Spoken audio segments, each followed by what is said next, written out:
नमस्कार दोस्तों, मेरा नाम वैभव कौशिक है और आप सभी जुड़ चुके हैं संस्कृति आईएएस के यूट्यूब प्लेटफॉर्म पर।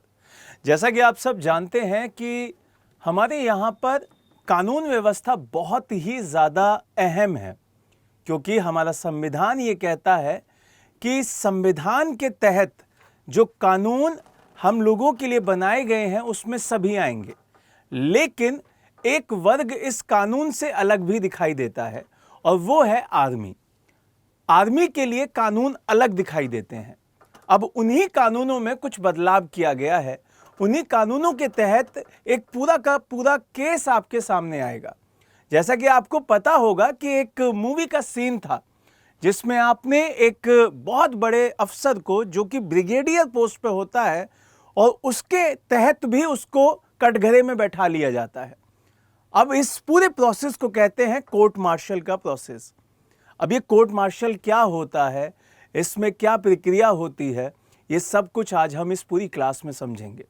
सबसे पहले आपको समझना होगा कि जब आर्मी के अधिकारियों को कोर्ट के तहत ले जाया जाता है, उन पर मुकदमा चलाया जाता है, तो उस पूरे प्रोसेस को हम आर्मी के ऑफिसर्स के द्वारा ही रेगुलेट होते हुए देखते हैं।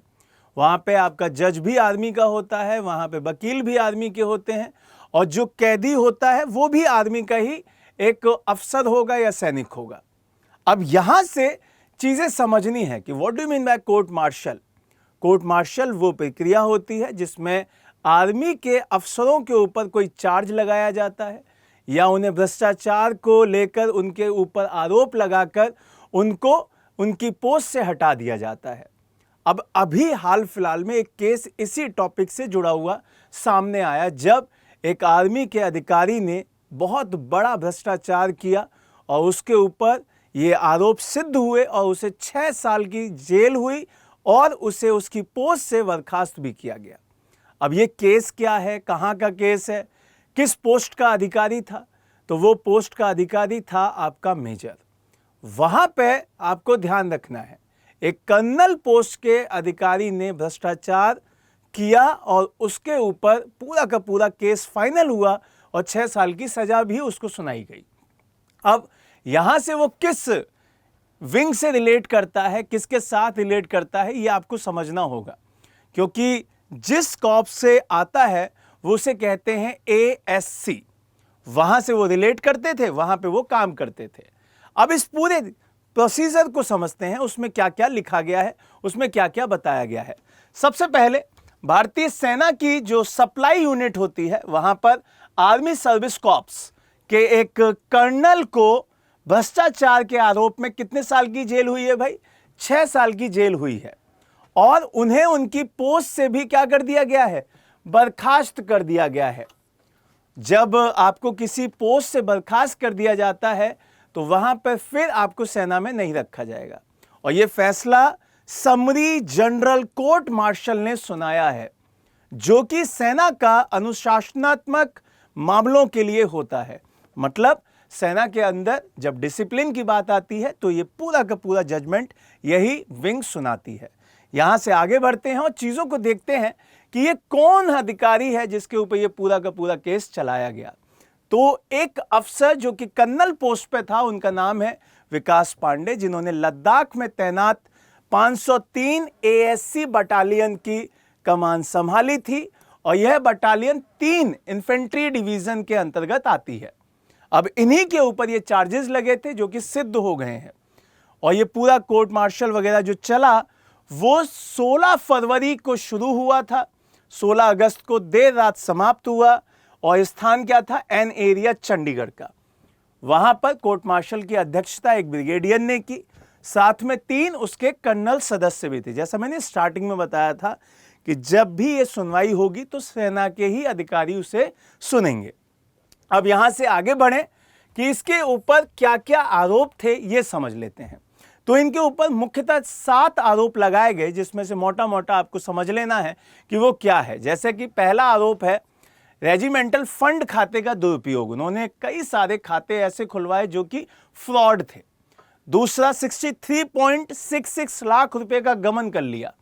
अगर सेना की छवि इस तरीके की कोई बनाएगा तो ये बहुत ही ज्यादा अपने देश के लिए शर्म की बात होगी। तीसरा आरोप इन पे ये था कि लद्दाख में 4 लाख रुपए की रिश्वत के तौर पर इन्होंने लिए थे। जयपुर में फ्लैट खरीदा था, BMW कार खरीदी थी, 21 लाख रुपए नगद इन्होंने लिए भी थे। तो इस तरीके के पूरे आरोप इन पे थे और वो सिद्ध भी हो गए हैं। अब कौन कौन सी धाराएं लगती हैं ये इंपॉर्टेंट हो जाता है कि आर्मी अफसर पे कौन सी धाराएं यहां पे इंप्लीमेंट की जाती हैं, लागू की जाती हैं। तो एक आरोप इसमें ऐसा था जिस पे आर्मी एक्ट की धारा 52F के तहत, जो कि धोखाधड़ी से होती है, उसकी मंशा से किया गया कोई कार्य होता है तो उसमें धारा 52F लगाई जाती है। बाकी के जो 6 आरोप हैं वो भ्रष्टाचार निरोधक अधिनियम के तहत 1988, जो आपका भ्रष्टाचार निरोधक अधिनियम है 1988 का, उसके तहत लगाया जाता है। अब अधिकारी की ओर से जो की गई कानूनी कोशिशें थीं वो क्या थीं? तो कर्नल पांडे ने पंजाब और हरियाणा हाईकोर्ट में याचिका दायर की थी। हाईकोर्ट ने कहा कि सजा सशस्त्र बल ट्रिब्यूनल AFT में लंबित याचिका के निपटारे पर निर्भर होगी। इसका मतलब जब आपका सशस्त्र बल ट्रिब्यूनल जो है वो इसका जजमेंट दे देगा, उसके बाद ही वो अपने पास इसको देखेंगे। तो ये बहुत इंपॉर्टेंट हो जाता है कि आप किस तरीके से चीजें देखते हैं। अब यहां पे एक शब्द लिखा है कि what do you mean by cashiering. ये जो शब्द लिखा है कि ये क्या होता है, तो इसका मोटा मोटा मतलब होता है जब किसी सेना के अधिकारी को आप उसकी पोस्ट से बर्खास्त कर देते हैं तो उसी को हम कैशरिंग कहते हैं। तो ये बहुत इंपॉर्टेंट है और ये बहुत शर्म की बात है किसी अधिकारी के लिए कि उसे उसकी पोस्ट से हटा दिया जाए। अब आपने ये कमेंट बॉक्स में बताना है कि क्या कभी किसी मूवी में या किसी जानने वाले को इस शब्द से जूझते हुए देखा है जिसको फौज में कैशरिंग के तहत हटा दिया गया हो। तो ये कमेंट बॉक्स में जरूर बताइएगा। आप सभी के साथ इस पूरी इंपॉर्टेंट न्यूज़ को साझा करने का सिर्फ एक ही मकसद था कि आपको पूरी फौज के कानूनों के बारे में भी पता चले। Thank you so much. जय हिंद, जय भारत।